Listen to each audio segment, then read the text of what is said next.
एक बड़ा सा जंगल, जहां थे ढेर सारे पशु पक्षी और जंगल का राजा शेर।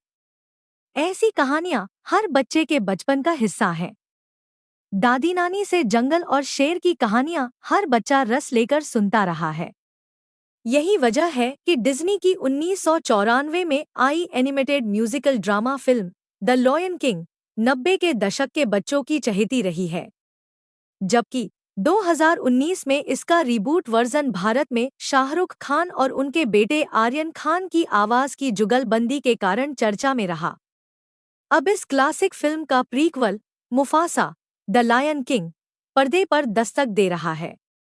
यह माँ बाप से बिछड़े एक होनहार शेर के जंगल का महान राजा मुफासा बनने की कहानी है।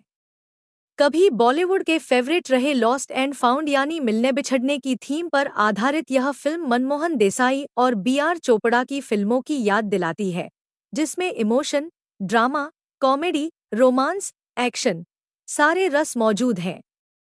कहानी की शुरुआत सिम्बा के अपने परिवार में एक नए सदस्य के इंतजार से होती है। इसी दौरान रफीकी सिम्बा की बेटी कियारा को उसके दादा मुफासा के द लायन किंग बनने की कहानी सुनाता है कि कैसे बाढ़ में माता पिता को खोने वाला मुफासा डर के मारे तैरना भूल जाता है। तब एक दूसरा शेर टाका उसका हाथ थामता है, उसे बचाता है और अपने पिता के ऐतराज के बावजूद उसे भाई की जगह देता है। हालांकि जब बाहरी कबीले के शेर उन पर हमला करते हैं, तो भावी राजा टाका की बजाय मुफासा उनका मसीहा बनता है, जिसके चलते टाका के माँ बाप उसकी रक्षा की जिम्मेदारी मुफासा को सौंप कर दोनों को भगा देते हैं। अब दोनों एक सुरक्षित जगह मिलने की उम्मीद में आगे बढ़ते हैं। रास्ते में उन्हें एक मादा शेरनी सराबी मिलती है, जिस पर टाका का दिल आ जाता है। टाका सराबी को इम्प्रेस करने के गुर मुफासा से ही सीखता है, पर जल्द ही सराबी को एहसास हो जाता है कि उसका हीरो टाका नहीं, मुफासा है, और यही लव ट्रायंगल भाई जैसे मुफासा और टाका के बीच दुश्मनी की वजह बनता है। कहानी में आगे धोखा खाया टाका कैसे बदला लेता है और कैसे टाका से स्कार बनता है। मुफासा बाहरी शेरों का सामना कैसे करता है। जंगल का राजा कैसे बनता है। यह सब आपको फिल्म देखकर पता चलेगा। देखा जाए तो जेफ नैथनसन की लिखी यह कहानी तमाम बॉलीवुड फिल्मों की तरह साधारण सी है, जिसमें माँ बाप को खोने का दुख, प्रेम त्रिकोण, धोखा बदला जैसे देखे दिखाए इमोशंस हैं।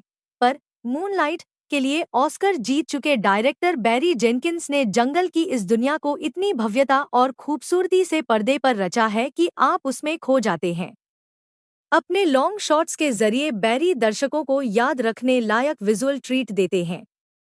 उस पर लाजवाब एनिमेशन और जेम्स लैक्सटन की बेहतरीन सिनेमैटोग्राफी के चलते जंगल और उसके पशुपक्षी सजीव हो उठते हैं।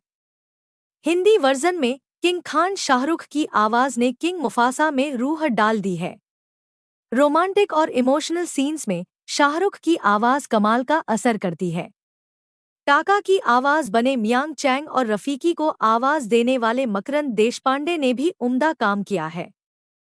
संजय मिश्रा और श्रेयस तलपड़े की पुम्बा और टिमन की जोड़ी को इस बार ज्यादा फुटेज नहीं मिला है।